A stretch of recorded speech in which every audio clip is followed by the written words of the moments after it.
sejak tahun 70-an dalam ingatan Bapak, memang Bapak Theis Eluai itu memang sudah dari awal mendidik anak-anaknya untuk berjiwa NKRI ya Pak ya? Iya, itu di ruang tamu kita ya di rumah. Betul. Itu Bapak pajang ada foto-foto yang besar tentang Bung Karno, foto Bung Karno. Betul. Terus bacaan-bacaan buku yang Bapak baca itu semua Bung Karno. Betul Pak. Iya, itu yang kan ikut mempengaruhi kita. Betul. Bung Karno kan kita tahu sebagai father founding ya, Iya. sebagai proklamator Iya. negara ini. Jadi dengan foto yang dipajang oleh orang tua ini kan akan berpengaruh ke kita. Betul. Betul. Pengaruh dan ya sampai saat ini seperti itu.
Salam kebangsaan dari Papua. Saya Marskal Pertama TNI Budi Ahmadi, Komandan Lanut Cilas Papare. Kali ini hadir kembali dalam rangka podcast kebangsaan untuk meningkatkan rasa cinta tanah air di bumi Papua.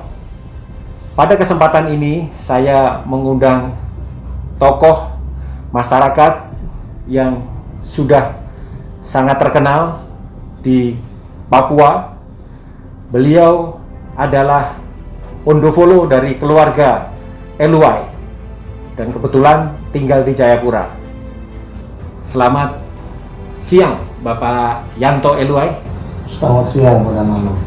Rekan-rekan sekalian, Bapak Yanto Eluai ini adalah putra dari tokoh masyarakat Papua, Bapak Theis Eluai. Dari beliau nanti kita akan belajar bagaimana wawasan kebangsaan, bagaimana cara mencintai NKRI. Bapak Yanto, kita semua tahu bahwa Bapak sekarang sudah menjadi tokoh yang cukup disegani di Jayapura. Boleh diceritakan Pak, bagaimana dulu dari kecil seorang Theis Eluai mengajarkan Bapak nilai-nilai nasionalisme dan wawasan kebangsaan. Baik, selamat sore pada Lanut dan kita semua. Saya dilahirkan tahun 1971. Oh 71, beda 1 tahun Pak kita. Beda 1 tahun setelah pelaksanaan PPRA, penentuan pendapat rakyat, Ya. di mana dalam PPRA itu menentukan atau memutuskan Papua menjadi bagian yang tidak terpisahkan atau bagian integral dari negara kesatuan Republik Indonesia. Salah satu tokoh Papua yang terlibat dalam PPRA yaitu orang tua saya sendiri, mendiang Theis Eluai. Beliau sebagai tokoh adat mewakili atau representasi daripada masyarakat adat di Kabupaten Jayapura. Saat itu yang ikut dalam Dewan Musyawarah PPRA atau DMP ya, Dewan Musyawarah Penentuan Pendapat Rakyat. Kami ditanamkan betul tentang nasionalisme Indonesia ya. Mendiang Theis Eluai beliau sebagai pegawai meteorologi. Pada saat itu di tahun 65-66 beliau sempat bertugas di Manokwari, di Merauke, di Tanah Merah atau sekarang disebut Bukit Tigur. Beliau sebagai pegawai meteorologi. 65-66 beliau sudah terlibat dalam memperjuangkan merah putih. Ya. Setelah mengikuti PPRA, beliau juga lebih agresif ya dalam anggota Dewan Musyawarah PPRA ini, dalam arti beliau lebih cenderung berjuang atau pergerakan dalam itu untuk bagaimana tokoh-tokoh Papua yang menjadi representasi masyarakat Papua dari 8 kabupaten kalau tidak salah saat itu, masih Papua Barat di tahun 69, untuk seluruh tokoh-tokoh yang terlibat ikut memutuskan bahwa kita menjadi bagian yang tidak terpisahkan dari negara Kesatuan Republik Indonesia. Apa yang sudah dilakukan oleh orang tua ditanamkan ke kita. Dan setelah 71, apa sebagai anggota DPR juga sudah menjadi politisi DPRD tingkat 1 Irian Barat saat itu, setelah berganti Irian Jaya. Beliau ada sekitar 4 periode sebagai anggota DPRD tingkat 1 Irian Jaya. Betul. Jadi kita Bapak sebagai tokoh politik, tokoh adat juga seorang politisi. Terus sebagai bagian daripada tokoh merah putih di Papua. Jadi ya kita semua berjalan dengan situasi yang aman-aman dan damai-damai. Betul. Jadi memang ideologi Pancasila, nasionalisme Indonesia ini kita sudah tertanam sejak kecil. Iya, Pak. Ada cerita juga orang tete kita juga dulu sudah benci dengan Belanda gitu. Mungkin itu yang tertanam di bapak kita dan bapak kita ke kita. Betul. Jadi, kalau untuk ideologi Pancasila sejak kecil tahun 71 itu dari sejak tahun 70-an dalam ingatan Bapak, memang Bapak Thais Eluwa itu memang sudah dari awal mendidik anak-anaknya untuk berjiwa NKRI ya Pak ya. Iya. Betul. Salah satu yang nampak ya itu di ruang tamu kita ya di rumah. Betul. Itu Bapak pajang ada foto-foto yang besar tentang Bung Karno, foto Bung Karno. Betul. Terus bacaan-bacaan buku yang Bapak baca itu semua Bung Karno. Betul, Pak. Iya, itu yang kan ikut mempengaruhi kita. Betul. Bung Karno kan kita tahu sebagai father founding ya. Sebagai proklamator negara ini. Jadi dengan foto yang dipajang oleh orang tua ini kan akan berpengaruh ke kita. Betul. Pengaruh dan ya sampai saat ini seperti itu. Jadi ada yang kalau yang mengatakan bahwa proses sejarah Papua dengan NKRI ini ada sesuatu yang tidak betul, atau mungkin sejarah tentang ayah Bapak Yanto ini tidak seperti yang disampaikan oleh masyarakat, bahwa itu salah semua, bahwa ternyata Bapak Thais Eluwa dari sejak dulu merupakan termasuk tokoh PPRA ya Pak ya, tokoh NKRI yang sudah berjuang dari sejak, bahkan mungkin Pak Yanto belum ada sudah. Kalau yang Pak Yanto dengar juga memang sudah NKRI Pak ya. Sudah NKRI. Betul. Makanya itu yang kami juga sudah membaca di media massa terakhir, bahwa Bapak Yanto juga mendirikan P5, Presidium Putra Putri Pejuang PPRA. Itu termasuk itu juga Pak Yanto ya, yang jadi itu bukan merupakan sesuatu yang belajar baru-baru ini, tapi merupakan pengalaman Bapak sudah mencintai NKRI sejak kecil Pak ya. Iya. Beliau juga yang ikut memperjuangkan dalam pergerakan untuk Papua menjadi bagian yang betul tidak terpisahkan, bagian integral daripada negara Kesatuan Republik Indonesia. Jadi kalau kita lihat dari cerita Bapak ini, ternyata banyak juga tokoh intinya bahwa PPRA ini juga merupakan perjuangan dari rakyat Papua, karena Pak Thais pun juga memperjuangkan itu ya Pak ya. Betul. Gitu Pak ya kira-kira. Jadi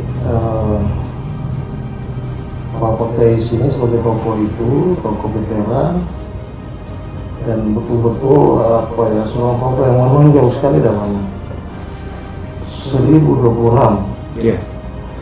keterwakilan masyarakat Papua atau tokoh-tokoh Papua yang mewakili Betul. 800.000 sekian jumlah rakyat Papua di saat itu Iya. dalam Dewan Musyawarah PPRA, salah satunya Pak Thais. Iya Pak. Jadi ini sudah tertanam dalam kita, ya. Artinya Iya.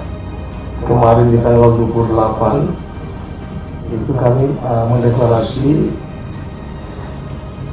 berdirinya wadah atau organisasi kelima Presidium Iya. Putra Putri Dunia Bicara.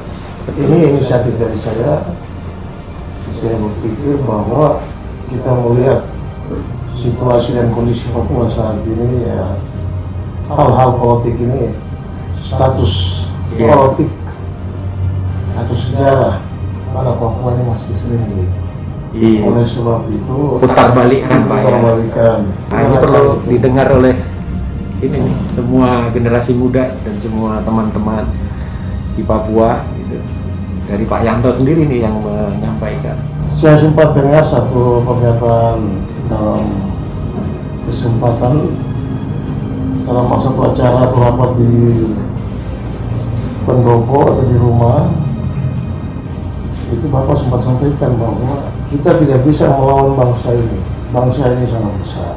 Betul Pak. Kita mungkin hanya berlawanan untuk mendapat perhatian. Betul. Seperti itu. Jadi Betul. hanya di samping Hanya teman-teman Bapak ini mungkin ya ada yang memang sudah tersana jiwanya, mungkin bukan jiwa Indonesia. ya, jadi memanfaatkan nama Bapak ya Pak ya. Gitu Pak. Kemudian ini Pak, karena ini saya dari TNI Pak ya.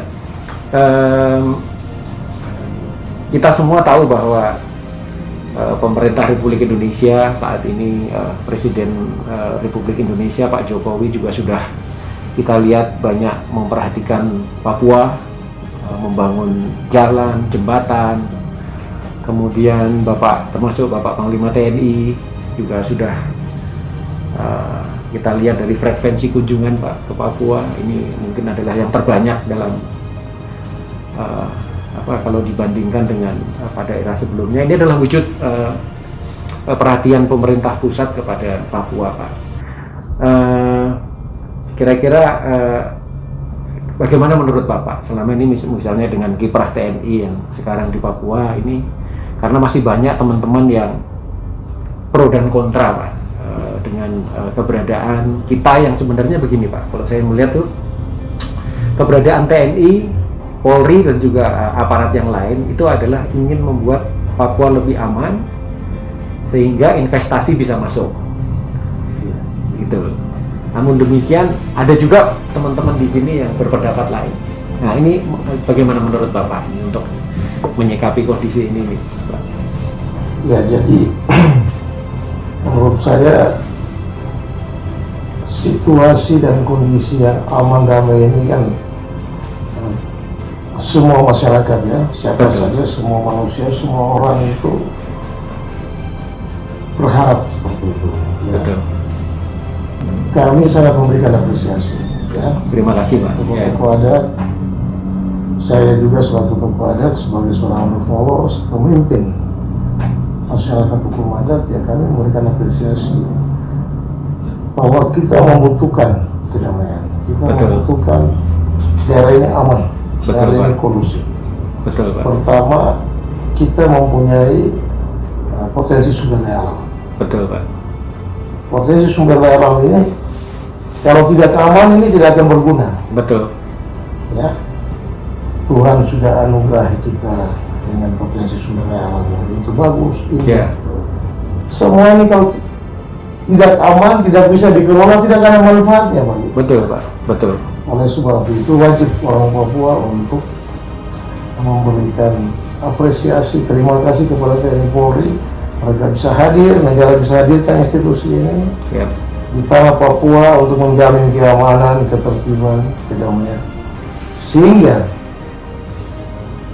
sumber daya alam yang merupakan anugerah daripada Tuhan, dari pencipta untuk orang Papua bisa dikelola dan seluruh orang bisa datang, baik dari seluruh provinsi Indonesia, dari seluruh dunia bisa datang untuk menikmati keindahan sumber daya alam Papua.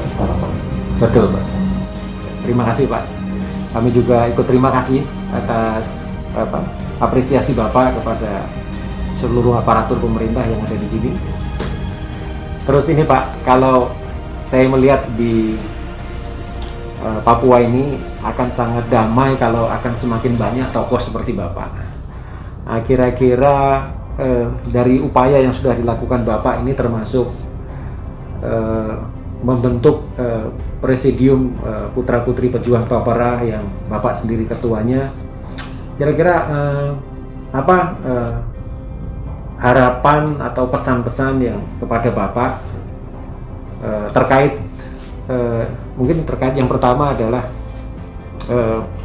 posisi Pak Tai sendiri yang selama ini sering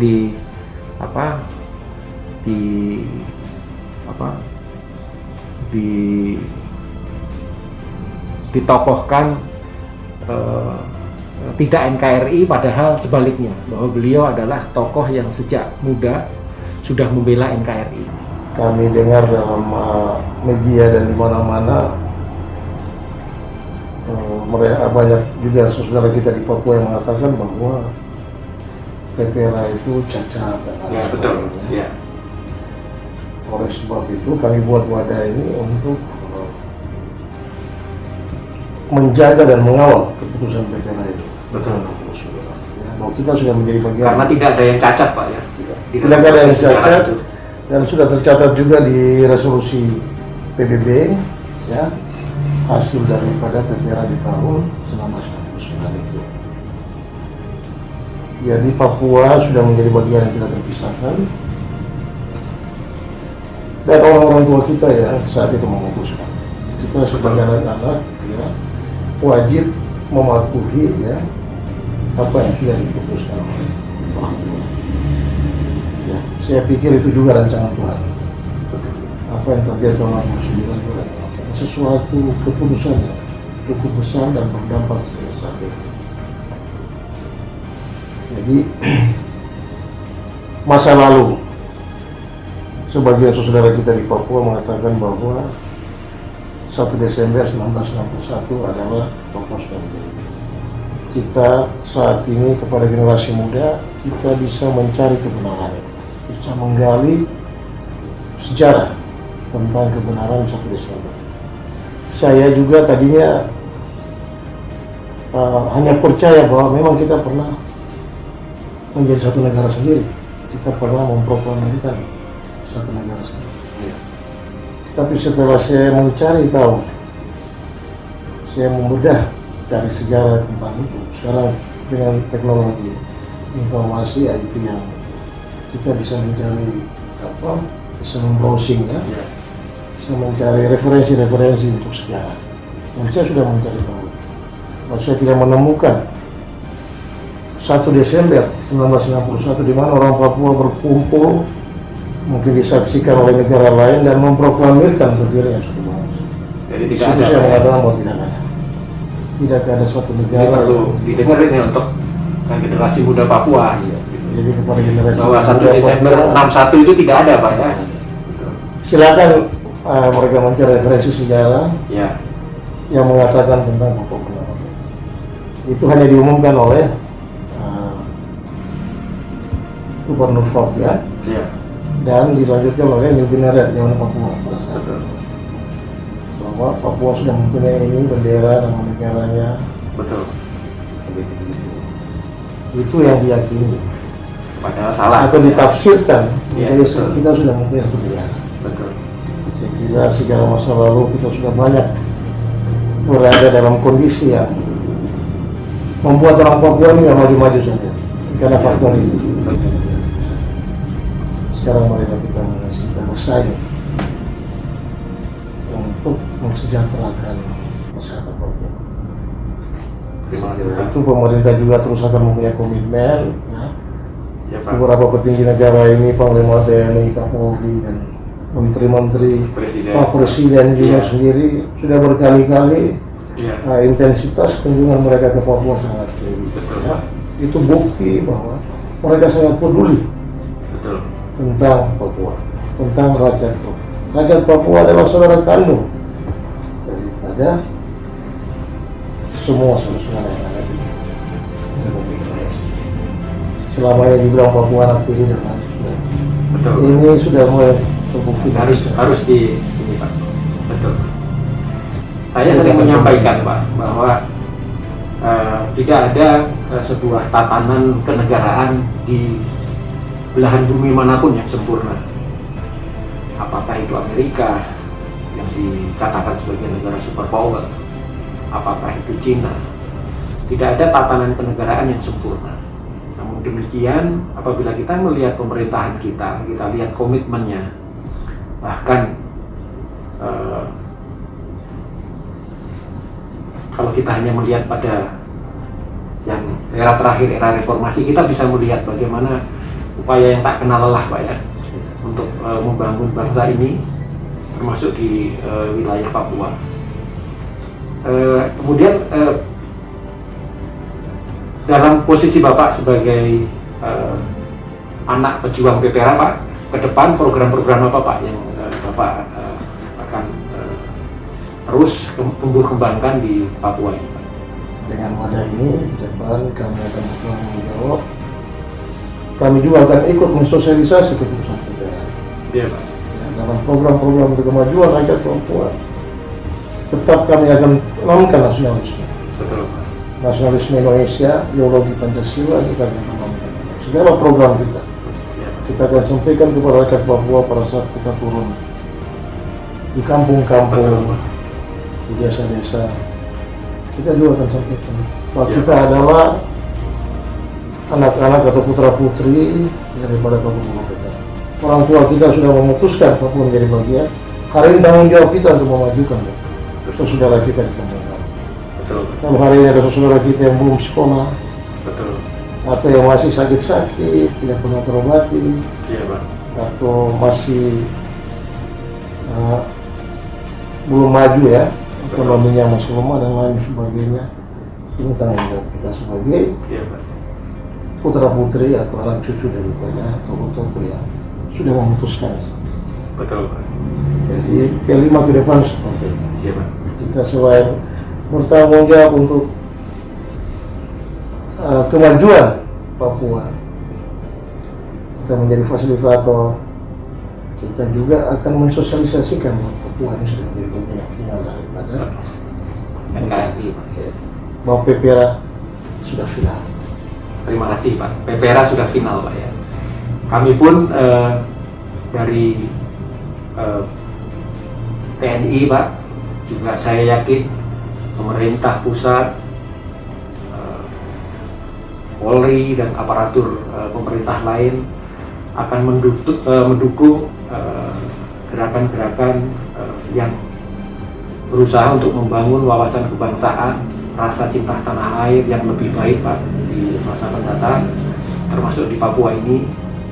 Dan perlu saya sampaikan Pak bahwa dalam pemahaman profesionalisme militer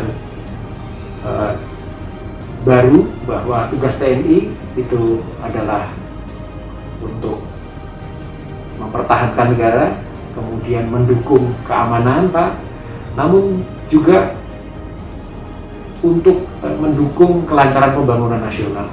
Jadi termasuk acara podcast kebangsaan yang mempertemukan kita ini adalah upaya TNI untuk mendukung keamanan dan mendukung kelancaran pembangunan nasional, mempromosikan hasil-hasil pembangunan yang sudah dicapai termasuk di Papua ini, sehingga rakyat menjadi tahu ya, perjuangan pemerintah dan juga perjuangan tokoh-tokoh seperti Bapak.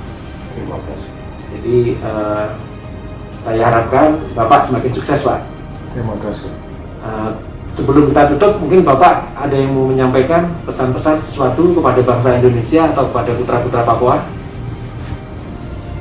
Ya, pertama saya mengawali bahwa sebelum kami menyampaikan pesan-pesan kepada siapapun, Ya. kita harus dari diri kita sendiri dulu, ya. Jadi masa lalu akan selalu membawa hikmah bagi kita untuk bagaimana kita merubah sesuatu yang kurang baik atau yang tidak baik itu menjadi baik. Itu yang memotivasi kami melakukan. 2021 kasus tes ya, Bapak kami tahun 2018. Ini waktu yang cukup lama. Ini waktu ini kita merenungi.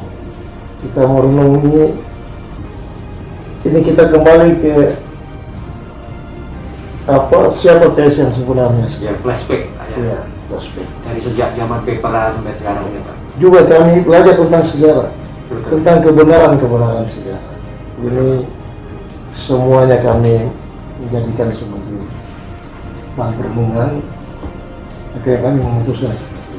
Ya. Seluruh keluarga kami bilang sudah kita akhiri ini semua, kita kembali menjadi mitra, kembali seperti Bapak punya kapasitas yang dulu sebagai tokoh pergerakan rakyat. Jadi saya kepada masyarakat Papua, saya secara pribadi sudah hidup dalam dua masa yang berbeda. Pertama, Teis sebagai tokoh Merah Putih. Yang kedua, Teis sebagai tokoh yang berlawanan dengan negara. Dalam dua sisi ini saya harus memilih mana yang baik. Itu yang harus saya ikuti. Ini pengalaman yang berharga. Setelah saya pertimbangkan, saya renungkan, saat Teis menjadi tokoh Merah Putih, di situlah yang terbaik. Ditambah saya mempelajari sejarah kebenaran tentang 1 Desember. Akhirnya saya memutuskan untuk kita kembali menjadi bagian yang tidak terpisahkan, menjadi tokoh Merah Putih, tokoh untuk bangsa yang demi kesejahteraan, bahwa tokoh yang memperjuangkan PPR. Akhirnya muncul pikiran lain yang membentuk kelima itu sebagai wujud daripada keputusan deklarasi damai tanggal 10 November 2018. Jadi itu yang kita putuskan pada generasi. Kita tahu sejarah kelam masa lalu Papua, banyak pengorbanan ya, banyak hal-hal yang terjadi justru membuat kita tidak pernah maju ya, tidak pernah berkembang. Saya kira solusi satu untuk bagaimana orang Papua bisa berkembang, ya kita akhiri masa lalu. Marilah kita bicara dari 69 ke atas. Janganlah kita bicara dari 69 ke bawah, ya, nanti muncul masalah terus. Betul. Ya, mari kita bicara sebagai seluruh masyarakat Papua, generasi muda. Kita akhiri masalah 69 kita sudah menjadi bagian dari sana. Kita bersama-sama dengan Negara Kesatuan Republik Indonesia, dengan bangsa ini, kita sama-sama bersaing demi kemajuan tanah Papua dan kemajuan bangsa Indonesia, bangsa kita. Terima kasih, Pak. Jadi demikian rekan-rekan sekalian, pertemuan kita dengan putra Bapak Teis Eluai, Bapak Yanto Eluai. Beliau sekarang adalah salah satu tokoh masyarakat yang cukup terpandang di tanah Papua.